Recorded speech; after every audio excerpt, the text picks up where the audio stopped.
Hi ಎಲ್ರಿಗೂ ನಮಸ್ಕಾರ. Welcome back to Shilpa YouTube channel. So ಇವತ್ತು ನಾನು ಧರ್ಮಸ್ಥಳಕ್ಕೆ ಬಂದಿದ್ದೆ. ಒಂದು ಸ್ಮಾಲ್ ಟ್ರಿಪ್ನ ಅರೇಂಜ್ ಮಾಡಿದ್ವಿ. ನಾವು ಬಂದಿದ್ದು ಫಸ್ಟ್ ಪ್ಲೇಸು ಧರ್ಮಸ್ಥಳ.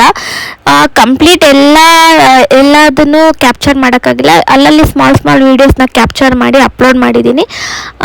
ನಾವು ಬಂದು ಫಸ್ಟ್ ನನ್ನ ಮಗನಿಗೆ ಇಲ್ಲಿ ಮುಡಿ ಕೊಡಬೇಕು ಅಂತ ಅಂದ್ಕೊಂಡಿದ್ವಿ 3 ಇಯರ್ಸ್ಗೆ ಬಿದ್ಮೇಲೆ. ಸೊ ಅದಕ್ಕಾಗಿ ನಾವು ಫಸ್ಟು ಧರ್ಮಸ್ಥಳ ಬಂದ್ವಿ. ಧರ್ಮಸ್ಥಳದಲ್ಲಂತೂ ಕಂಪ್ಲೀಟ್ ರೂಲ್ಸ್ ಎಲ್ಲ ಚೇಂಜ್ ಮಾಡಿಬಿಟ್ಟಿದ್ದಾರೆ. ಈಗ ತಿರುಪತಿಯಲ್ಲಿ ಬೋನುಗಳಲ್ಲೆಲ್ಲ ಹಾಕ್ತಾರೆ ಅಲ್ವಾ, ಒಂದು 3-4 ಅವರ್ಸ್ ವೆಯ್ಟ್ ಮಾಡಬೇಕು. ಸೇಮ್ ಧರ್ಮಸ್ಥಳದಲ್ಲೂ ಹಂಗೆ ಅದೇ ರೂಲ್ಸ್ ಆಗಿದೆ. ನಾವು 200 ರೂಪೀಸ್ ಟಿಕೆಟ್ ತೊಗೊಬಂದು ಕೊಟ್ಟು ಒಂದು 4 to 5 ಅವರ್ಸ್ ವೆಯ್ಟ್ ಮಾಡಲೇಬೇಕು.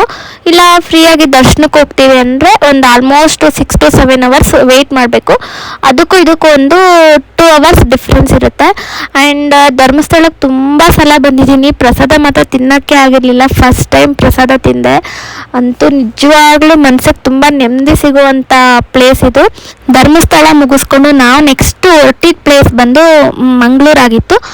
ಮಂಗಳೂರಲ್ಲಿ ತುಂಬ ಮಳೆ ಇರೋದ್ರಿಂದ ಎಲ್ಲೋ ಬೀಚಲ್ಲಿ ಎಲ್ಲೋ ಆಟ ಆಡೋಕ್ಕೆ ನಮ್ಮನ್ನು ಬಿಟ್ಟಿಲ್ಲ. ಬಿಕಾಸ್ ಫುಲ್ ರೆಡ್ ಝೋನ್ ಮಾಡಿಬಿಟ್ಟಿದ್ರು. ಅಲ್ಲಿ ತುಂಬ ಅಲೆ ಬರ್ತಿದೆ ಸಮುದ್ರದಲ್ಲಿ ಅಂತ. ಸೊ ಆದ್ರೂ ಪರವಾಗಿಲ್ಲ, ಬಂದಿದ್ದೀವಿ ಅಂತ ವೀಡಿಯೋಸು ಫೋಟೋಸ್ ಎಲ್ಲ ತೊಗೊಂಡು ಅಲ್ಲಿ ನೇಚರ್ ಸ್ವಲ್ಪ ಎಂಜಾಯ್ ಮಾಡಿ ನಾವು ಆಟ ಆಡಿಕೊಂಡು. ಆ್ಯಂಡ್ ನನ್ನ ಮಗನಿಗಂತೂ ಇದು ಫಸ್ಟ್ ಟ್ರಿಪ್ ಆಗಿತ್ತು.